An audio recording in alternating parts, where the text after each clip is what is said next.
Hey everyone, Elizabeth here. The Last Laugh delivers stories that leave you speechless. If you're here for it, hit subscribe and let's go. My name is Dr. Emma Reeves, and I'm 31 years old. 3 weeks ago, I was a molecular biologist at Genesis Pharmaceuticals in San Diego, working on what I thought was groundbreaking research into regenerative medicine. I had a PhD from Stanford, a modest apartment in La Jolla, and a career I'd spent 8 years building. I thought I was helping people. I was wrong about everything. Genesis occupied a sleek glass building in the biotech corridor near the university. I'd been there for 18 months, working under Dr. Victor Ashford, the lab director. Victor was brilliant, 52 years old, silver hair, 3 patents to his name. He'd recruited me personally after a conference in Boston, promising cutting-edge work and unlimited research funding. The project was called Helix 7. We were developing a gene therapy protocol that could theoretically regenerate damaged tissue. Heart disease, liver failure, spinal injuries, Helix 7 was supposed to be the answer. We were in phase 2 trials, testing on volunteer patients with terminal conditions who had nothing to lose. That Monday started normally. I arrived at the lab at 7:30 a.m. with my usual green tea and settled into my workspace. The lab was quiet this early, just me and a few other researchers preparing samples. My assignment for the day was to analyze tissue samples from patient 247, a 56-year-old woman with end-stage kidney failure who'd been in the trial for 3 months. I pulled up her file and began the analysis. Under the microscope, the tissue looked wrong immediately. Instead of regeneration, I saw cellular degradation. Necrosis. The cells weren't healing, they were dying, and fast. I checked the file again. According to the trial data, patient 247 was showing improvement. Her kidney function had supposedly increased by 40%. But the tissue samples told a completely different story. I ran the analysis 3 more times, thinking I'd made an error. Same results. Then I pulled samples from other patients in the trial. Patient 198. Patient 203. Patient 229. Every single one showed the same cellular degradation. Not regeneration, destruction. My hands started shaking. This wasn't right. This wasn't possible. The trial data showed improvement across all metrics. But the actual tissue samples showed catastrophic organ failure. Someone had falsified the data. I printed the analysis results and walked to Victor's office on the 3rd floor. His door was closed, but I could see him through the glass window, on the phone. He saw me and held up one finger. Wait. I stood in the hallway, the printed pages clutched in my hand, my mind racing. If the trial data was false, that meant the FDA approval we were seeking was based on fraudulent results. It meant patients were dying while we claimed they were healing. Victor opened his door. Emma, come in. I stepped inside, and he closed the door behind me. His office had a view of the Pacific Ocean, morning light streaming through the windows. I need to talk to you about the Helix 7 samples, I started. I know. Victor's voice was quiet. Too quiet. I blinked. You know? Sit down, Emma. I sat in the chair across from his desk, confusion overtaking my anxiety. Victor, the tissue samples show massive cellular degradation. But the trial data says the patients are improving. Someone changed the results. I'm aware. Then we need to halt the trial immediately. We need to report this to the FDA, to the ethics board, Emma. Victor leaned forward, his hands clasped on his desk. How long have you been analyzing those samples? Since this morning. I started at 7:30 a.m. Did you save your analysis to the network drive? Yes, of course. It's standard protocol too. Victor closed his eyes. When he opened them, I saw something I'd never seen before, fear. Then they already know, he said softly. They? Who's they? Before we go further, make sure you subscribe to the channel and comment where you're watching from. Victor stood abruptly and walked to his window, staring out at the ocean. 3 years ago, Genesis was on the verge of bankruptcy. The board brought in new investors, a group called Meridian Ventures. They promised unlimited funding for Helix 7. I thought it was a miracle. He laughed bitterly. I was an idiot. Victor, what are you talking about? Meridian isn't a venture capital firm. They're a front for pharmaceutical executives who profit from keeping people sick, not making them better. They falsified the trial data deliberately. Helix 7 doesn't heal patients, it accelerates their decline while appearing to help them temporarily. It creates a dependency loop. Patients think they're getting better, so they stay in the trial, paying for treatments that kill them slowly. The room tilted. That's murder. Yes. Victor turned to face me. I found out 6 months ago. I've been trying to gather evidence, trying to find someone who would listen. But Meridian has connections everywhere, the FDA, the medical board, even law enforcement. Everyone who matters is either paid off or threatened into silence. Why didn't you tell me? Why did you let me work on this? Because I thought I could protect you by keeping you ignorant. I thought if you didn't know, they'd leave you alone. He walked back to his desk and pulled an envelope from his drawer. But you ran that analysis. You saved it to the network. Their algorithms flagged it immediately. He handed me the envelope. My name was written on the front in his handwriting. What is this? Everything I've collected over the last 6 months. Proof of the falsified data. Proof of Meridian's ownership structure. Proof that they've been running the same scam at 4 other pharmaceutical companies across the country. Victor's voice was steady but his hands trembled. And proof that your mother was the federal agent who first investigated Meridian back in 2009. My blood went cold. My mother? Jennifer Reeves. FDA investigator. She died in 2010. You were told it was a heart attack. The envelope felt like it weighed 1,000 pounds. My mother had worked for the FDA before she died. I was 21, finishing my undergraduate degree. She'd collapsed in her office. The doctors said it was sudden cardiac arrest, tragic, but natural. Emma, your mother's death wasn't natural. She was investigating pharmaceutical fraud connected to Meridian. She got too close. They killed her and made it look like a heart attack. I couldn't breathe. The office was too small, too hot. No, that's not. My phone buzzed in my pocket. I pulled it out with numb fingers. A text from an unknown number. Dr. Reeves, please come to conference room B immediately. Management. Victor saw my face. Don't go.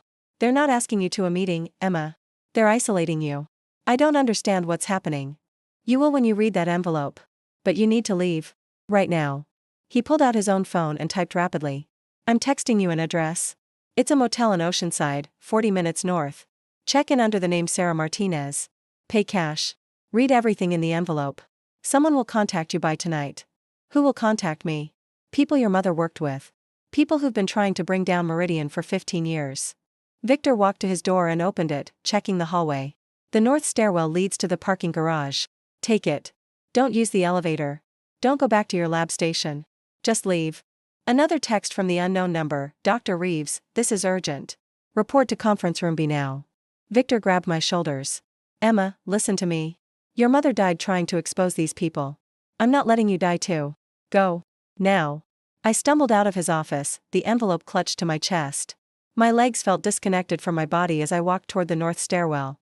Behind me, I heard Victor's voice. Yes, she just left for the conference room. I sent her down. He was covering for me. Buying me time. I pushed through the stairwell door and ran down 3 flights of stairs, my footsteps echoing off concrete walls. The parking garage was dim and nearly empty this early. My car, a 10-year-old Honda Civic, was in spot 247. I fumbled with my keys, dropped them, picked them up with shaking hands. As I started the engine, I saw 2 men in dark suits emerge from the elevator. They were scanning the parking garage, talking into earpieces. I pulled out of my spot and drove toward the exit, forcing myself to go slow, to look normal. The men hadn't seen me yet. I passed them, turned toward the exit ramp, and merged into morning traffic. In my rearview mirror, I saw one of the men pointing at my car. I drove north on I-5, checking my mirrors every few seconds. No one seemed to be following me, but my hands wouldn't stop shaking. The envelope sat in my passenger seat like a bomb. Oceanside was 45 minutes away in light traffic. I made it in 30, breaking every speed limit, my heart hammering the entire time. The motel Victor had sent me to was called the Sea Breeze, a rundown place 2 blocks from the beach, the kind of place that took cash and didn't ask questions. I need a room, I told the clerk, a bored teenager scrolling through his phone. Name Sarah Martinez. He handed me a key without looking up. Room 14. No smoking. Room 14 smelled like mildew and old carpet. I locked the door, engaged the chain, and sat on the bed with the envelope. My phone buzzed again. Victor, are you safe? Me, I'm at the motel. Victor, good. Turn off your phone. Remove the battery if you can. They can track it. I powered off my phone and pulled off the back case, removing the battery with shaking fingers. The silence that followed was absolute. I opened the envelope. Inside were dozens of documents. Medical files. Financial records. Email printouts. And a folder labeled, Jennifer Reeves, Confidential. I opened my mother's file first. There were photos of her I'd never seen, wearing an FDA badge, standing outside pharmaceutical companies, in meetings with federal prosecutors. Reports she'd written about suspicious clinical trials. And a final report dated April 2010, 1 month before she died. Investigation into Meridian Ventures Group, suspected pharmaceutical fraud, clinical trial manipulation, and corporate corruption. Evidence suggests systematic falsification of drug trial data across multiple facilities. Recommend immediate federal investigation. The next page was a death certificate. Cause of death, acute myocardial infarction. Signed by a Dr. Lawrence Chen at San Diego Memorial Hospital. But attached to the death certificate was another document, an autopsy report from a different pathologist, dated 6 months after my mother's death. This one told a different story. Toxicology shows elevated levels of potassium chloride, inconsistent with natural cardiac arrest. Manner of death, suspicious. Someone had killed my mother with an injection that mimicked a heart attack. And then someone else had covered it up. I read through the rest of the documents with tears streaming down my face. Meridian Ventures wasn't just running one fraudulent trial, they had their hands in 15 different pharmaceutical companies. They'd falsified data for cancer drugs, heart medications, diabetes treatments. Thousands of patients had died while believing they were being healed. And my mother had discovered it all. The financial records showed money flowing from Meridian to dozens of recipients, FDA officials, medical board members, hospital administrators, even a congressman. Everyone who could have stopped them had been paid to look away. One name appeared repeatedly in the payment records, Senator Thomas Whitmore. He'd received over $4 million from Meridian shell companies over the last decade. He sat on the Senate Health Committee. He controlled pharmaceutical oversight legislation. This wasn't just corporate fraud. This was a conspiracy that reached the highest levels of government. My phone was off, but I heard a knock at the motel room door at exactly 6:47 p.m. I froze. Victor had said someone would contact me, but I didn't know who or how they'd find me. Dr. Reeves. A woman's voice, calm and professional. My name is Special Agent Lisa Harrison. I worked with your mother at the FDA. Victor Ashford asked me to check on you. I walked to the door but didn't open it. How do I know you're really FBI? You don't. But I know your mother's maiden name was Jennifer Walsh. I know she taught you to play chess when you were 8 years old. And I know she told you that if anything ever happened to her, you should trust people who use the word checkmate as a code word. My breath caught. My mother had told me that. When I was 16, she'd made me memorize it. At the time, I thought she was being paranoid. Checkmate, I whispered. I opened the door.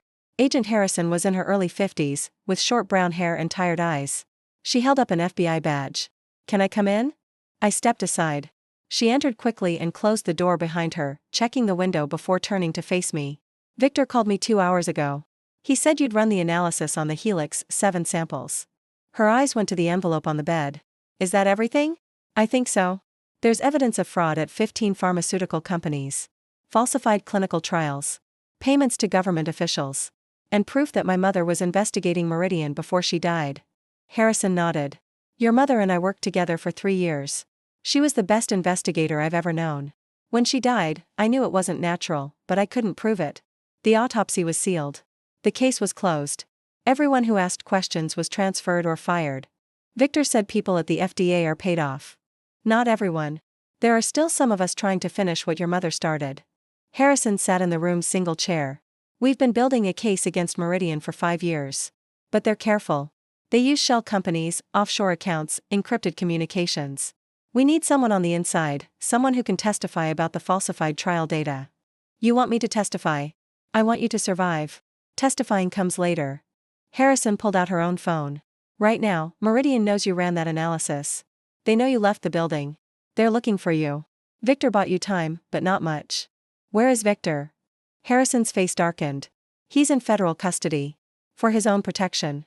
The moment you left, he went to Genesis Security and reported that you'd stolen confidential research.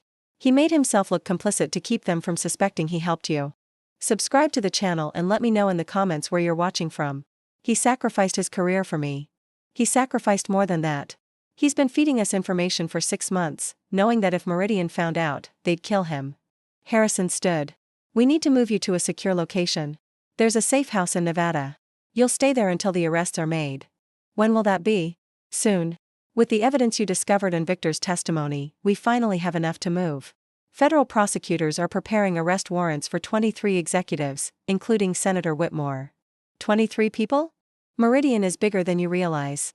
This is the largest pharmaceutical fraud case in U.S. history. We left the motel at 7:15 p.m. Harrison drove a nondescript sedan, checking her mirrors constantly. We headed east, away from the coast, into the desert. Your mother would be proud of you, Harrison said quietly. She always worried that her work put you in danger. But she believed that some truths were worth dying for. I don't want to die for the truth. I just want justice. You'll get both. We drove for 3 hours into the Nevada desert. The safe house was outside Las Vegas, a ranch-style home in the middle of nowhere. 2 other federal agents were waiting, both armed, both serious. I spent the next 5 days in that house, reading through every document in the envelope, preparing for what Harrison called the largest coordinated pharmaceutical bust in FBI history. On the 6th day, it happened. Harrison knocked on my door at 6 a.m. Turn on the news. Every channel showed the same thing: FBI agents in tactical gear raiding Genesis Pharmaceuticals headquarters. Simultaneous raids at 14 other companies. Executives being let out in handcuffs. Senator Thomas Whitmore's press conference interrupted by federal marshals. 23 arrests. Over $2 billion in seized assets. 15 falsified clinical trials exposed. And at the center of it all, the evidence I discovered and the documentation Victor had collected. Harrison stood beside me as we watched. It's over. Meridian's network is destroyed. What about the patients? The people who were in the trials?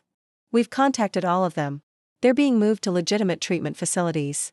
Some will survive. Others. She shook her head. But because of you, no one else will be victimized. 2 weeks later, I testified before a federal grand jury. I explained how I discovered the cellular degradation in the tissue samples. How the trial data didn't match the actual results. How Victor had given me the evidence that connected everything. The prosecutors were thorough. They asked about my mother, about my training, about every detail of that Monday morning when I ran the analysis. After my testimony, Harrison met me in the hallway. You did beautifully. Your testimony will put these people away for decades. Will I have to testify at the trial? Yes. But most of them are taking plea deals. They know they can't win. You unknowingly triggered the investigation that brought down the largest pharmaceutical fraud network in modern history. My mother started it. And you finished it.